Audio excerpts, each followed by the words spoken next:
ডাক্তারের বইয়ে ভুল থাকতেই পারে, ইঞ্জিনিয়ারের কাজে ভুল থাকতেই পারে, বিজ্ঞানের গবেষণায় ভুল থাকতেই পারে, হাসান আজহারের বক্তব্যে ভুল থাকতেই পারে, কিন্তু আমার আল্লাহ বলেন জালিকাল কিতাবু লা রাইবা ফি, গ্যারান্টি ওয়ারেন্টি, বিশ্বের সব জায়গায় ভুল থাকতেই পারে, কিন্তু আমি আল্লাহ চ্যালেঞ্জ ঘোষণা করলাম, আমি আল্লাহর যেরকম ভুল নাই, আমি আল্লাহর কোরআনেও সেরকম সন্দেহ নাই। কথা ঠিক কিনা? কোরআনে কোনো ভুল আছে? কোরআনে কোনো সন্দেহ আছে?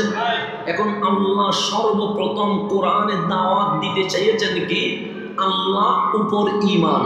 সেজন্য আল্লাহ বললেন ইকরা বিইসমি রাব্বিকাল্লাযী খালাক। আল্লাহ বললেন কুল হু আল্লাহু আহাদ। আল্লাহ বললেন আলহামদুলিল্লাহ।